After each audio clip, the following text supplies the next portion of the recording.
right.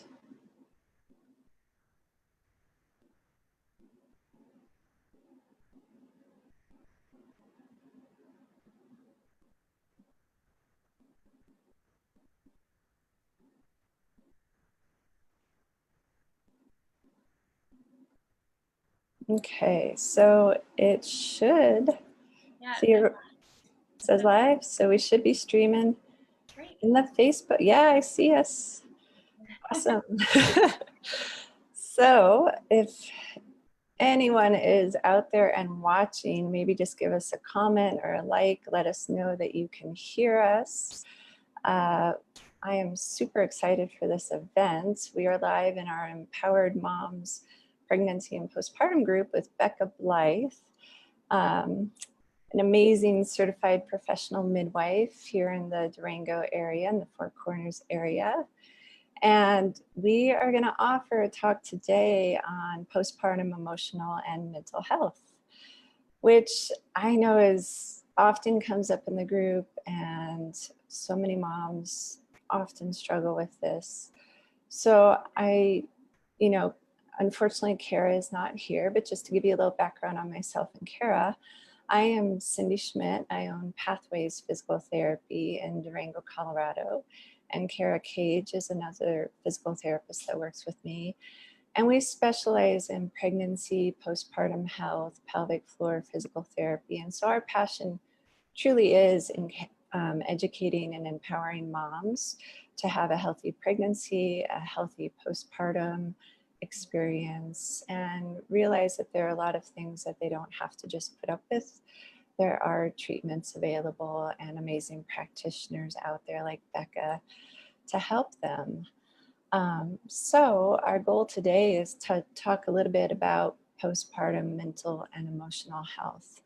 And as I was saying, Beka is a certified professional midwife here in the Four Corners area.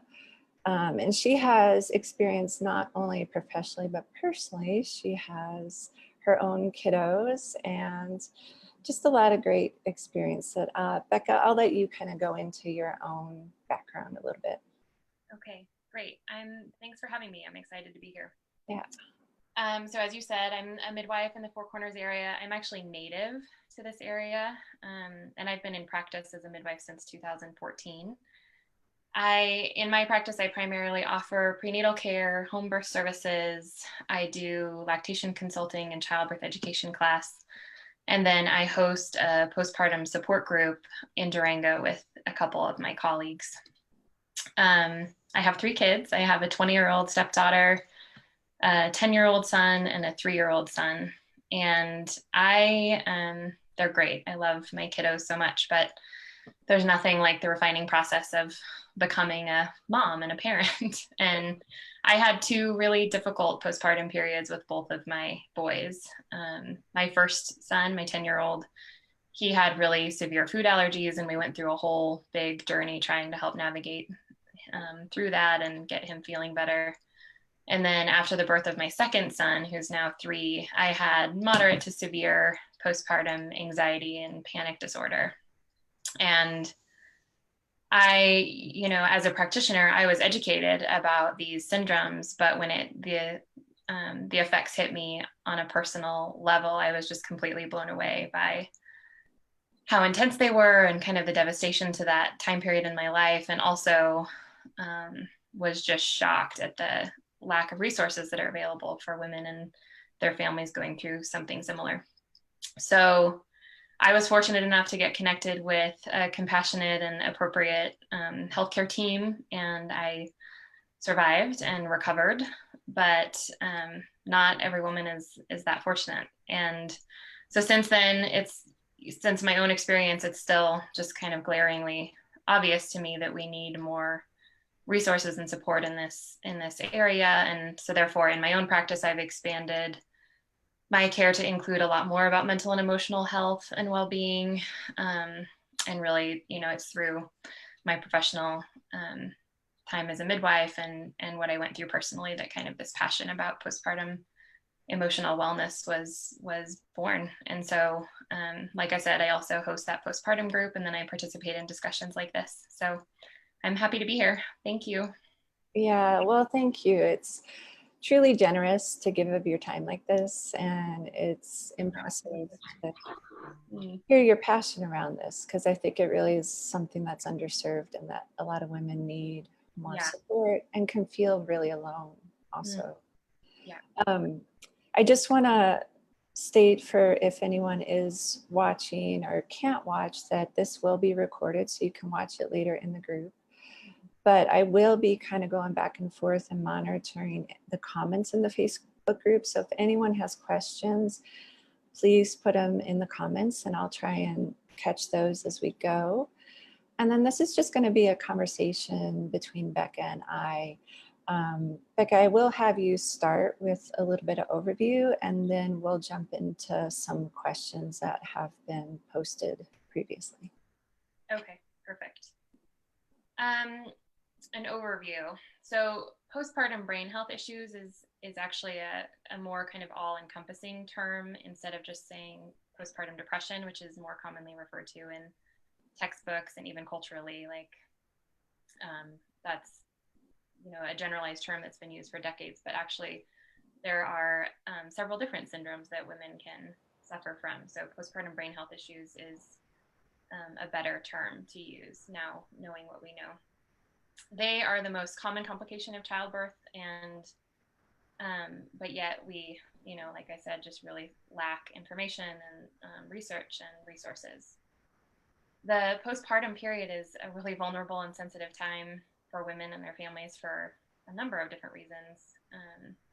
Obviously, there's drastic hormonal changes to go from pregnancy to labor and birth, and then right into lactation. It is just a big whirlwind of hormonal change.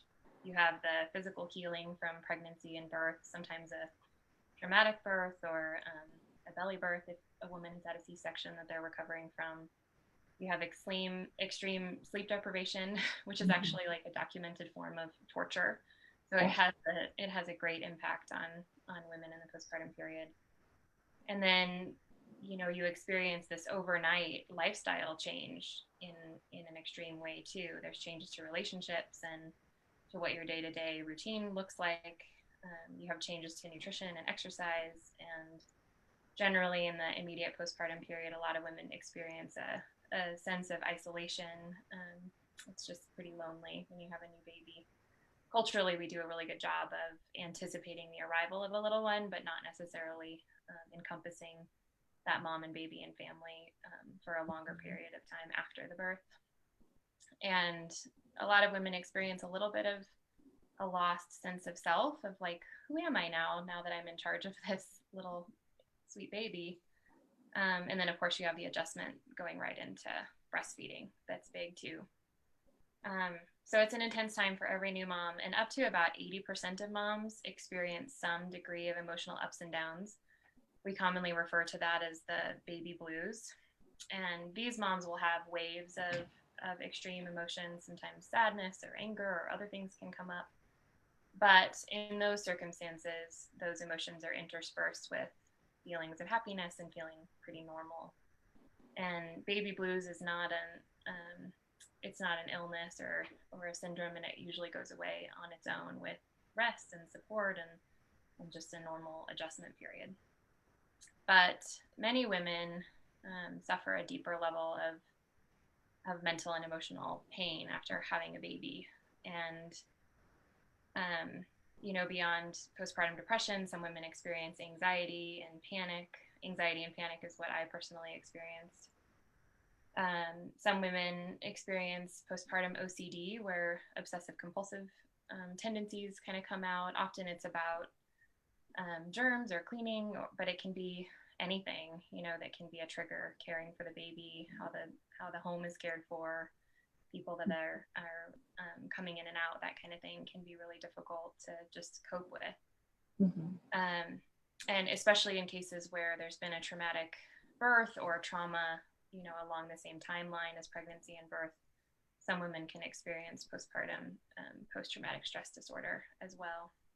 And with all of those different syndromes, often there's this kind of additional side effect that's really horrible called, and we refer to it as intrusive thoughts, where the brain actually produces these play-by-plays or images that are really disturbing about the mother's well-being or the baby's well-being.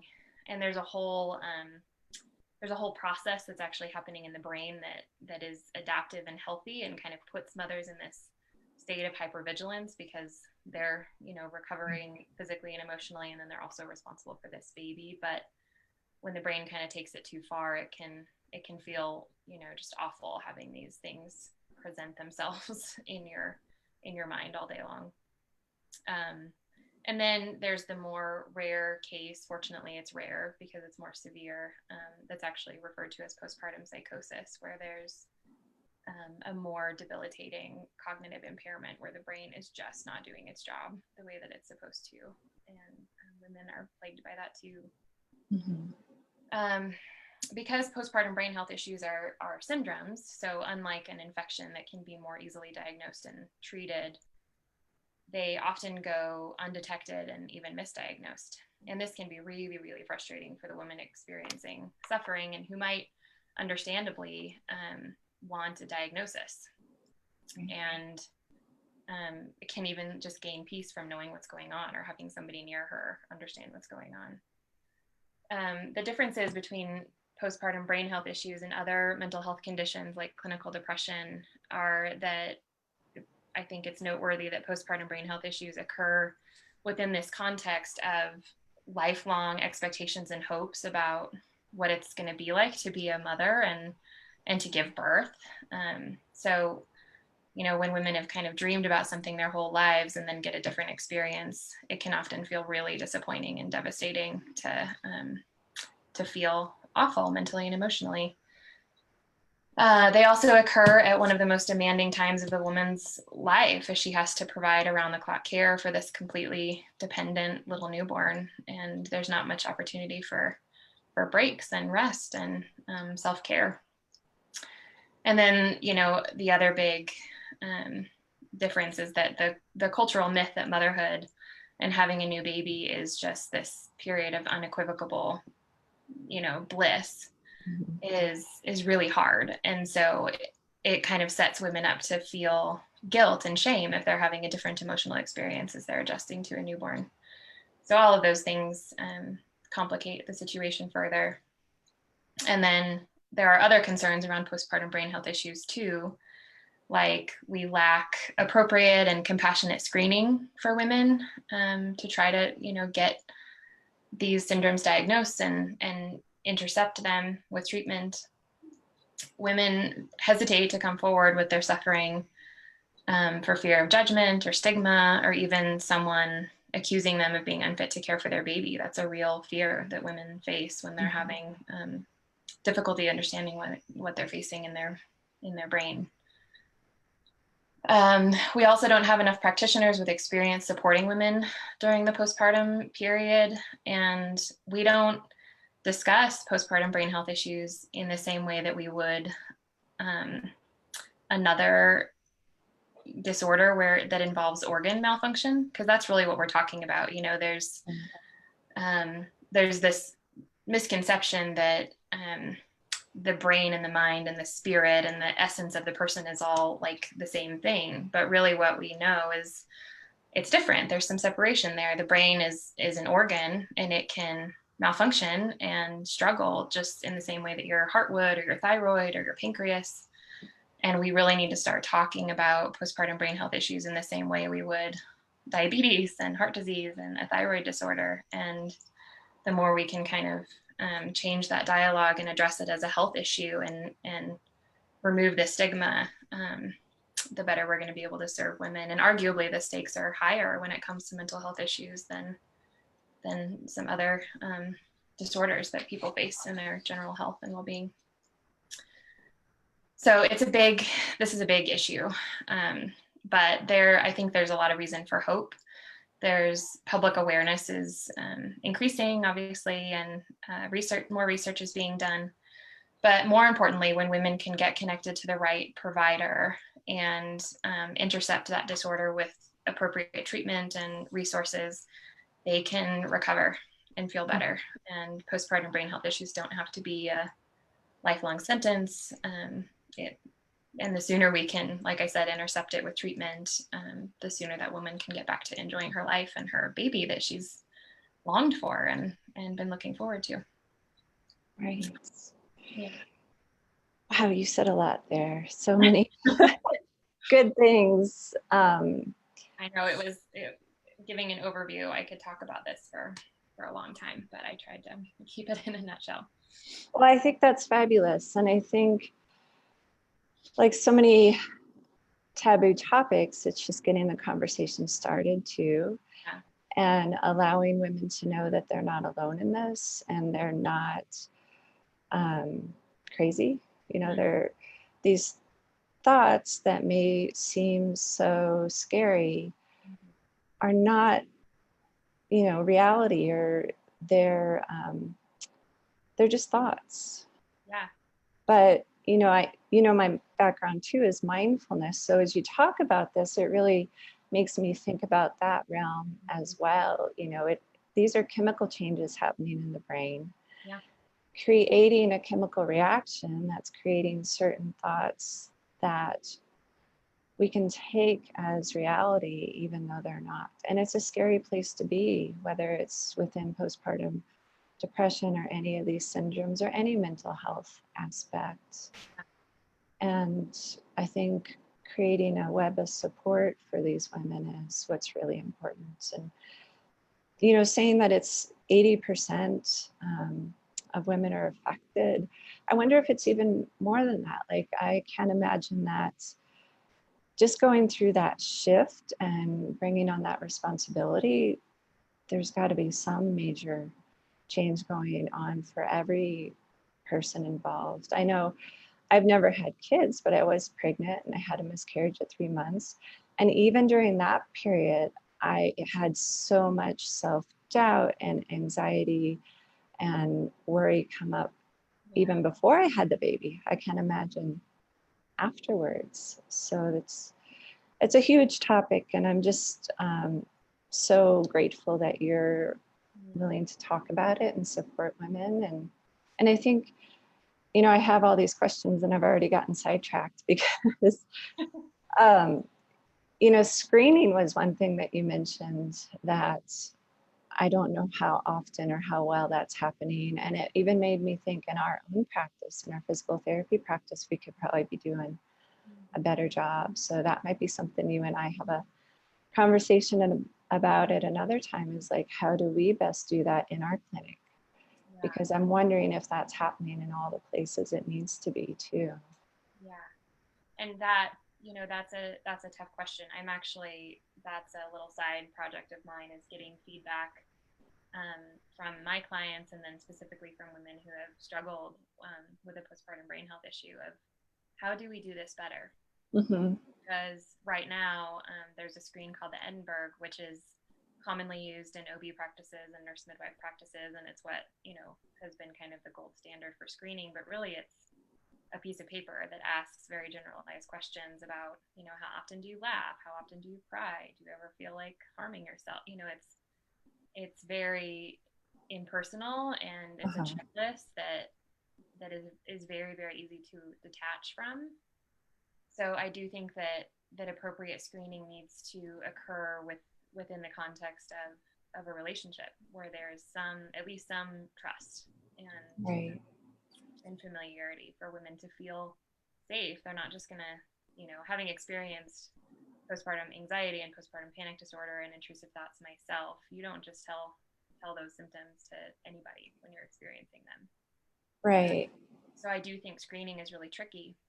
Mm-hmm. And I think that it's delicate, and, you know, we're kind of a long way off from figuring out how to do that appropriately. So anybody that's in the group that has feedback about the screening process, that would be really helpful too, if anyone wants to share their thoughts or experiences, or what would have worked better for them.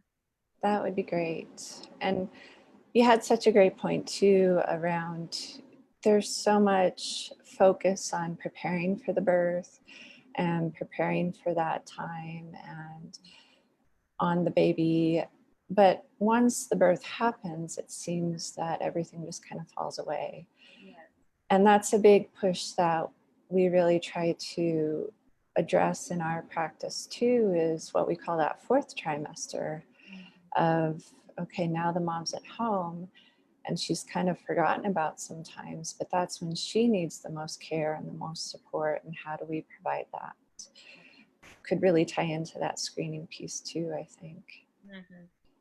Yeah. So you've kind of covered this, but what are some of the actual symptoms of postpartum depression or anxiety that a woman could kind of look for? Because when you're in it, I'm sure it's harder to notice that. Mm-hmm. Yeah, and the symptom list is pretty long, and of course that there's a lot of variation person to person. But you know, the most and although there's like many possible symptoms and lists to help identify them, you know, number one is the mother's instinct and intuition about something being wrong. You know, if she has that sense, then that means something's wrong. You know, it doesn't matter if anyone agrees with her or not. Like if she's not feeling well, she's not feeling well.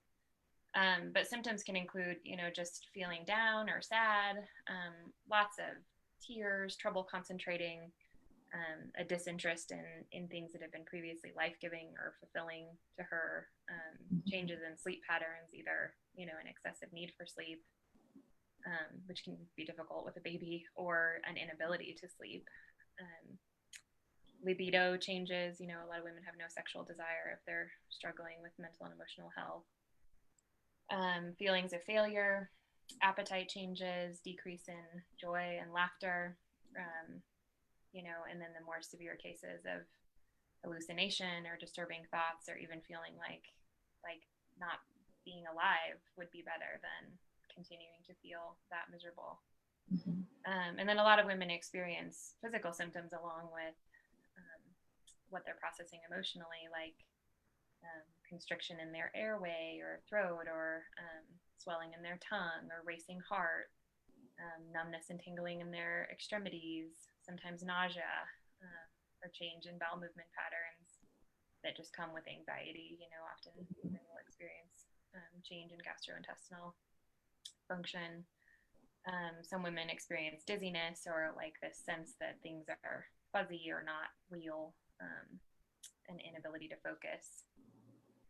And some women, you know, the worrying just feels out of control, or the need to kind of repeat urges, or can even feel afraid to leave their house or their bedroom or their space where, you know, it feels the safest. So it's a big long list, and that's only a few of them. But the general overview is that anything that's interfering in that woman's ability to live her daily life in the way that she wants to is a problem. And probably the hardest time to actually reach out for help. But those are those signs that it's really appropriate and it's really okay to reach out. Yeah. So what might cause these changes in the brain health? Yeah. So, you know, the causes of postpartum brain health issues aren't fully known or understood, but we do know some things that are at least associated on some level. So things like genetic predisposition, that we don't fully understand. You know, more research is being done all the time on gene mapping, and we're understanding more and more. But you know, other things include chronic sleep deprivation, a colicky or difficult to care for baby, medical complications for mom or baby. Again, if you've had a complication in your pregnancy or birth, or if your baby has had a complication, you're more prone to struggling emotionally postpartum. This is especially true for women who've had preterm labor too, and their baby has to be in the NICU for a long time. And there's a lot of separation between mom and baby that can be really hard and heartbreaking. Right. Women that have a predisposition to self-criticism, or that tendency towards being a perfectionist, often struggle more, because there's just so many things during the postpartum period that are outside of our realm of control that it's a hard adjustment. If a woman has a family history or a personal history of depression or emotional disorders, she's at higher risk postpartum. Obviously, the isolation from friends or family members, hormonal changes is big, and if they've had a history of any sort of abuse or trauma in their past, that puts them at higher risk too. And then, we also know that women can experience a postpartum brain health issue after the adoption of a child. And some men experience postpartum depression too, up towards, 10% or so. So what that tells us is that hormonal changes aren't the only cause of postpartum brain health issues.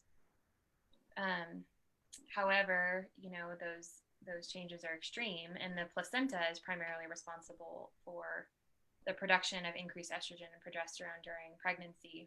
And so when the placenta separates from the wall of the uterus and is delivered, those hormones drop dramatically within a few hours. And other hormones drop dramatically too, like prolactin and cortisol and HCG. And the placenta also stimulates the production of endorphins, which are, that body's natural opioids that promote a sense of well-being and act as some natural pain relief. So all that tanks pretty quickly after birth. And we know from scientific research that there's a strong correlation between estrogen and serotonin, which is the stabilizer chemical of the brain, the happy chemical of the brain. So when estrogen plummets after birth, so does serotonin, which is why 80% of women experience that more mild version of baby blues. And we don't understand that relationship entirely yet, and we can't quantify it yet, but we do know that estrogen and serotonin are very closely linked. Mm-hmm. So it's almost like you're on this high of hormones that help you during pregnancy and during the birth. Yeah. And then all of a sudden they just skyrocket down. Yeah. So of course you're going to have symptoms of depression and anxiety. And I mean, that's just such a fluctuation that how could you not have some symptoms almost? Yeah, and you would think that by even just acknowledging that it would be more readily discussed in that way. But in fact, we combat it with like, oh, having a new baby is the most glorious thing you've ever experienced, and right. just so this is amazing, right? And actually, it's like really hard. Right. In normal cases, where there's not necessarily a brain health issue in play, but like I said, normal is that 80% of, that's still considered a normal postpartum, where women are experiencing those extreme emotions. Right. That's amazing. And yet these aren't really discussed very much in society or even among mothers. Like, why do you think that is? I think that there is a great deal of stigma and judgment around mental and emotional health anyway, in general. And then again, women hesitant to bring it to the forefront or really confide in people because there's a lot of fear of judgment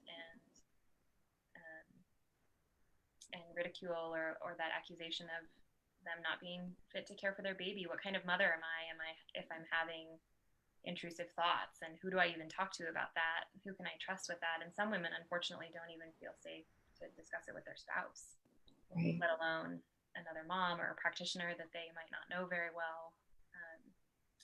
So I think that mostly it's about fear of judgment and just the stigma around mental health in general. But again, if we can normalize this to a certain degree and without minimizing it, of course, but and discuss it in the same way we would, like, oh, I think my thyroid function is off. Right. The more it will become part of the general conversation. Right. Postpartum. And I've seen a shift in that just in the last 10 years that I've been either studying or practicing midwifery. So I'm hopeful. And I think it's amazing too how you mentioned that even parents that adopt and men can have postpartum depression symptoms. Yeah. And that's really, I don't think, talked about much at all. And maybe even within partners, the man I'm guessing, I don't know, might feel like, well, I have to be strong and stoic. I can't, Oh, you yeah. know, admit that something's actually doesn't feel right within me. So that's a whole other stigma too that I think needs to be addressed. And I am starting to see a little bit around that for sure. But like you said, we've got a ways to go too. Yeah. Um, so when might women start to notice these symptoms? Is it right away? Could it even be like before birth, or when Yeah, might that? absolutely. So the most common time frame for onset of symptoms is between 1 and 3 months postpartum, but some women experience symptoms during their pregnancy or immediately, after birth, when, like I said, when that placenta separates. And the timeline can go all the way to a year postpartum, and then practitioners that are doing more research and paying closer attention are actually extending that time frame to 3 years postpartum because of the demands of raising small children and the impact that that has. So Mm-hmm. it can kind of be all over the place. For me personally, it was, within a couple hours of having my son, and lasted, up towards 2 years or so, kind of on and off a little bit. The first year being the hardest. Right. So you say within a couple of hours, so you were able to consciously notice that shift like right away? Yeah, I mean, definitely in hindsight. You know, Uh-huh. the couple hours afterwards, you're tired from birth, and it's hard to kind of make sense of up or down. Sure. Uh, but by day 4, it was really clear to me that I needed some support and some help. And I think before that, it was easy to kind of assume like, oh, I'm just tired and need more rest and am adjusting, and that was crazy, and all the things. I had somewhat of a traumatic birth with my second as well, so I was kind of writing it off as that, but then the delineation became really clear on day 4. And I think it's important too, like to give moms that permission of, you're a practitioner and you still had some second guesses. And so like really, like you said earlier, trust your intuition. Like if something feels wrong, What's wrong?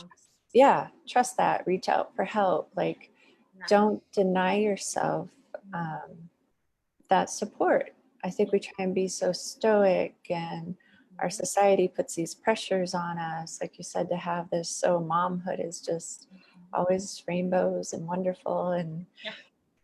I'm sure it's not. I'm sure there's a lot more stress, anxiety than people often let on. So really just allowing that and reaching out and asking, like, hey, is this normal? Hey, has anyone else experienced this? Yeah. I think just giving permission for that is huge. Yeah. And other cultures, it's kind of this built-in system, right? Right. Where there are Asian cultures where the first 40 days postpartum is considered really sacred, and you have a lot of other women surrounding you, helping meet your needs, and also, I'm sure, checking in on you emotionally, because that's what we do as women when we're Mm-hmm. together, right? How's it going? How's life? How are you feeling? Right. Eat something, all of those things. And I think, postpartum brain health issues are more prevalent in our country and in countries that function like ours, because there is a lot of that isolation because of the drop off of support postpartum. And any other surgery, any other medical health condition, meet that with tons of support and time off and even paid leave and meal trains and all the things. And these days, watching my clients go through postpartum, I'm really happy if they have a level of postpartum support or someone bringing them food. But Right. that might only extend, and husbands get, a week, maybe 2 off work. It's just outrageous. Right. But, even with a normal vaginal birth, the placenta is large. It's about the size of a dinner plate. And there's a wound that correlates in size on the inside of the wall of her uterus that has to heal. And if we were walking around with that on the outside of our bodies, people would be like, sit down, let me take care Right. of you. Like, what can I bring you? But Exactly. it's this, you know, it's closed and nobody can really see into that window of recovery. And so we're like, great, congratulations, so wonderful. How was the birth? Maybe you get that question, but then after that, you get not a great deal of long-term support, and we really miss that village dynamic of having other women around us and other families around us, especially right now. Goodness, with COVID going on, Right. just more and more of that sense of being alone and being unseen. Well, and I think, people may ask how the birth is, but how many people actually sit and listen to the whole birth story? Or know how to hold space. Yeah. Right. In our visits, that's one of the main things is we listen. We want to know the birth story because a mom often in our society here in the US, I should say, really doesn't always have that chance to verbalize that and to share that with somebody. And that's an important piece of healing, I think. Oh, it is. Yeah. And whether it's a vaginal birth or a C-section, also, not just the wound that you're talking about, but those muscles go through a heck of a trauma.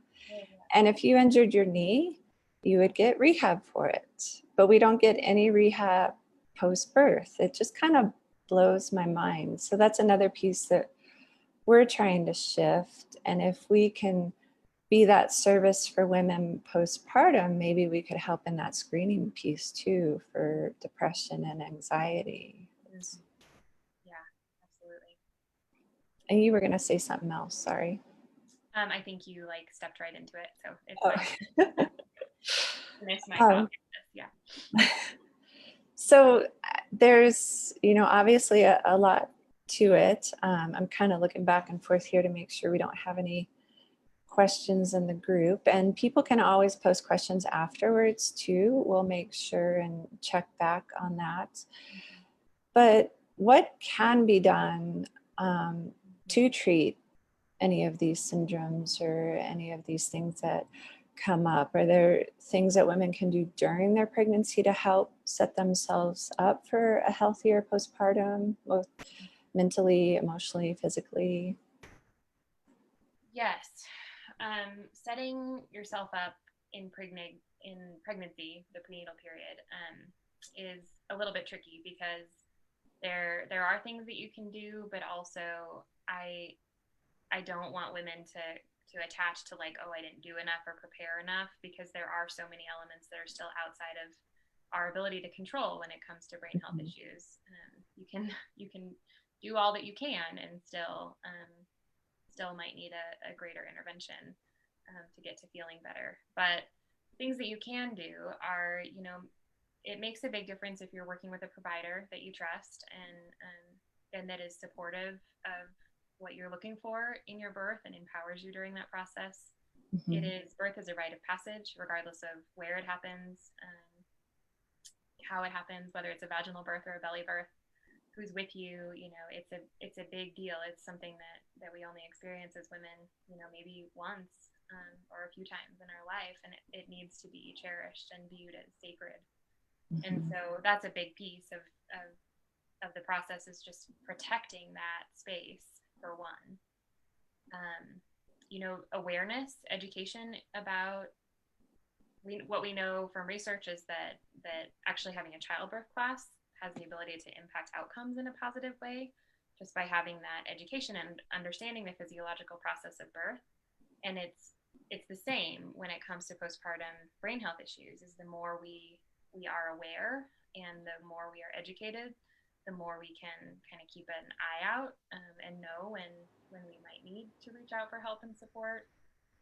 And also trying to kind of bring in your village, bring in your tribe for postpartum, of having people that you know and love and trust around you, and maybe setting up a meal train or having some sort of plan to take care of the day-to-day life stresses in an easier way, so you can focus more on your physical and emotional recovery as well as bonding with that baby.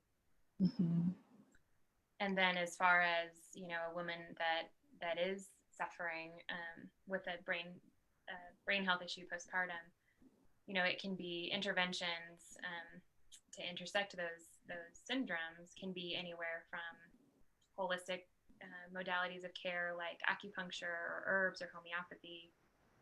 Sometimes, even just seeing a counselor and doing some trauma therapy, trauma relief therapy like EMDR, or even just ACT therapy where they're getting to just unload what's hard and what's painful.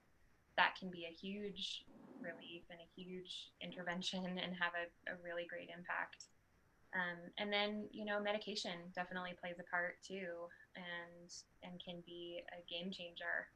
And for a woman that's really going through a hard time, medications have their place and can perform beautifully in those situations, especially when you're working with a practitioner who knows what they're doing and can monitor, what's safe during breastfeeding and for the postpartum period, what other considerations do we need to take into account when we're looking at a treatment plan. So go ahead. Sorry. I was just saying there's all kinds of options and everybody responds a little differently to things. And I think sometimes that might be the challenge, is finding who is the right practitioner for me. Yes. Yeah. I think that might feel a little overwhelming. And I wonder if then maybe creating some of those relationships before birth, during pregnancy, could be really beneficial, so that it's not all of a sudden you're overwhelmed and you're trying to find that practitioner at the same time. Yes. I do think it's a little intimidating for a lot of people, again, because of the cultural stigma around this whole issue.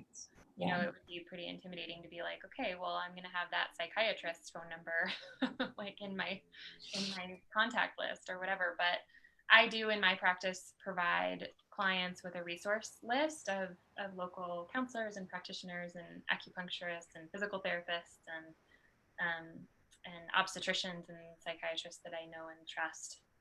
Awesome. And I think that's a big piece, but I think it's definitely worth exploring if women are open to it, of just like, hey, where are my community resources? So if this does happen to me, I kind of have this preemptive plan in mind. And inevitably there's a ripple effect to that, because if we're educated, if we do some research, if we have a resource list, then it might not be that woman who's done the research and the legwork on like, ooh, I heard great things about this practitioner, but her friend might have a baby and suffer. She's going to be then armed with, hey, I actually looked into this because I was concerned for myself and I have this connection, can I give you this contact information? So I never think that doing that type of legwork is a bad idea. Right. I think that's the beautiful piece. The more we ourselves are educated and empowered, the more we can empower others also. Yeah. And it really is that network, that community that we're trying to build and support. And that just displays how that works so beautifully. Yeah, we did have one specific question that was also sent in from one of our group members, around, I'll just keep it more general, but like having births that were close together. And so you may not even be fully healed from one birth, and now you have another baby there, and just are still a few months postpartum. And what if you're not around family and you don't really have the support where you could take a break, or you don't have a good support system? What are some things that you could do there, even if it's not like a full syndrome or brain health issue, but even just like mood swings or exhaustion? Like, what are some tips maybe around that? I know that's like maybe not the easiest to answer, but it's not the easiest to answer, because it sounds like this woman has essentially two babies, which is really difficult anyway. But I think that the hard part is a lot of women who are in a similar situation where they're just maybe fall in that 80% that I mentioned at the beginning of the talk, of not necessarily experiencing a full-blown postpartum brain health issue, but just having some hormonal fluctuations that are causing some of those mood swings or irritability or depression or whatever it might be. And but also, you know, they're stuck in this place where they don't necessarily have financial resources to kind of throw at this, right? And insurance is really does a terrible job at supporting women postpartum with any, you know, rehab at all, whether it's mental or physical. Mm-hmm. But if finances are an option, you know, definitely considering doing some sort of self-care, you know, whether it's therapy of some kind. Sometimes actually what's more beneficial in situations like that is like hiring a house cleaner or a postpartum doula or someone to come do a little bit of food prep, you know, for the week. So you have the ability to sit on the floor with your babies and experience a greater sense of rest. And again, that's something that would happen if we had this sense of having a village or a tribe around us postpartum, but we don't. So, you know, ideally in a perfect setting, we have some financial resources to kind of throw at that issue. If she doesn't, which a lot of women don't, you know, getting creative about who she might be able to contact in her group, even though she doesn't have family and friends around, which is terrible, but common. So even like finding a local Facebook group like this one, you know, where she might be able to say, hey, this is where I live. Does anybody want to connect sometime? Mm-hmm. Or would anyone be willing to just give me an hour where you come sit with my babies and I am just outside in the sun or whatever it might be once or twice a week can just make a huge difference.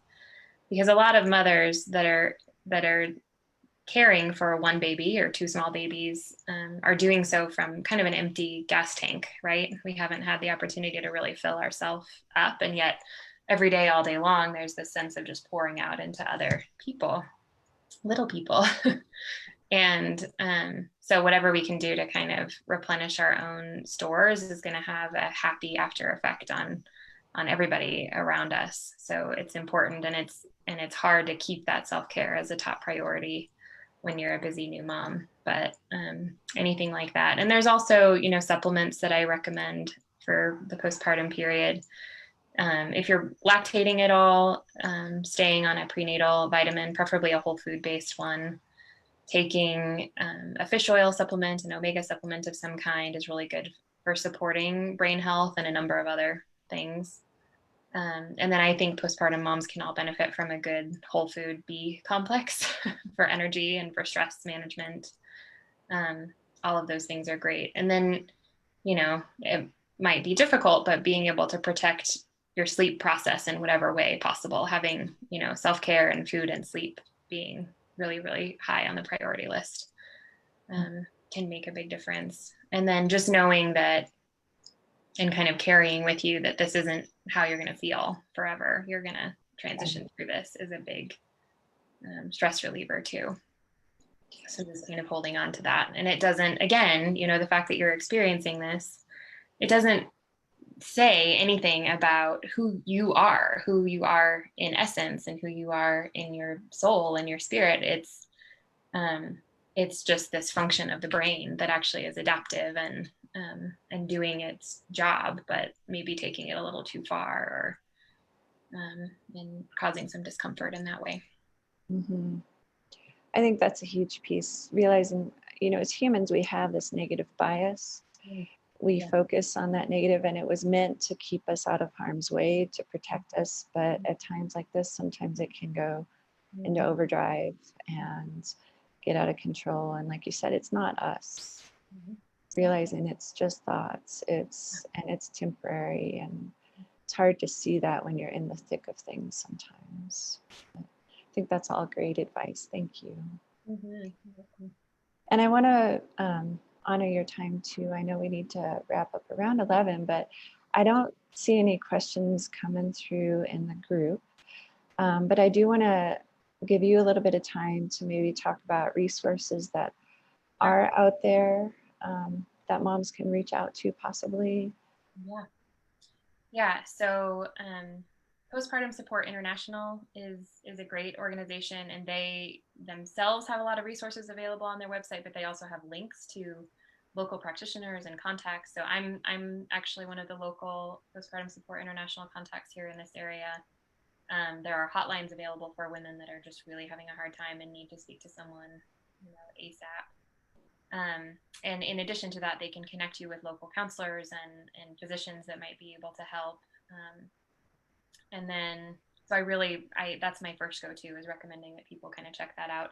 And then they also have recommendations there are specific Facebook groups and social media groups for postpartum depression, postpartum anxiety, postpartum OCD, postpartum PTSD, and even postpartum psychosis that are just a group of women wanting to support each other, having gone through this similar experience. So that can be really helpful too, especially in the removal of that self-judgment, and also that feeling of I'm just completely alone in this, because you're not.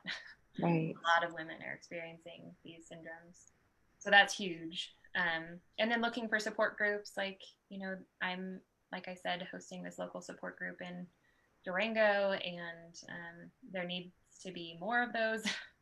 But if there isn't one where you are locally, considering even starting one. It doesn't take, all I do is show up and present kind of a discussion topic. There's no special training that goes into just getting a group of women together and letting them unload and letting them be seen. So it could be, just one woman who's kind of looking for support, who throws it out there and meets somebody else at the coffee shop or a park. And then that might grow into something that's really beautiful. But again, fighting against that urge to be stoic or just to deal with this until it passes, it can change your whole experience, just getting a little bit of support and finding the right resource. And there are countless incredible books and podcasts about postpartum emotional and mental well-being that I would recommend, or we could post in the show notes some of those too. Yeah, I will definitely put some of those resources in the comments and in the notes here. And I want to make sure and put your contact information too. I mean, you're a great local resource, and I've heard amazing things about your group. And I just know as a midwife, you're pretty amazing. So just so that women can also have access to you and your services, I think is really important. And we'll put some of those general groups in those notes also. I'll put our information in there if anyone's wanting to reach out about pelvic floor physical therapy, looking at the physical aspects. But I think the big piece is just remembering and feeling comfortable with reaching out for help. Yeah. And knowing it's out there, and then hopefully this will help with knowing where to look for that too. And that's one of my big goals, is to just get more support out there for moms. Mm-hmm. Yeah, well, I really appreciate you opening up the discussion, because again, I think that talking about it, in addition to providing resources, is just, is so important and will definitely have a lasting effect. And my other desire, again, this is a heart issue for me, but wanting women to know that they're not alone in what they're experiencing, and also that you can get through this, you can recover and feel like you again. Right. It might take a few different modalities, but you will get there, and this isn't your forever. It's a beautiful message to end on. Yes, thank you. Yeah, thank you, Cindy. Yeah, well, thank you for your time, your generosity, just to give your time for women like this is so appreciated. And I'm sure so many in the moms in the group will appreciate it. Like I said, we'll put those resources in there. If anyone is watching this at a later date and has questions, please put them in the comments, and we'll address those as well. But Beka, I just appreciate you so much, and your skill and your knowledge and your huge heart to offer this. So thank you. Oh, it's my pleasure. Thanks for all that you're doing for women in our community recovering postpartum as well. Absolutely. All right. Well, and we will hopefully have more expert interviews like this in the future to help support everyone in the group. And in the meantime, everyone enjoy. I don't know about anywhere else, but in Durango, we're having lovely rainy weather, which we are appreciating. So everybody just enjoy the rest of your day. Thanks, Beka. Thank you. Bye-bye. Bye.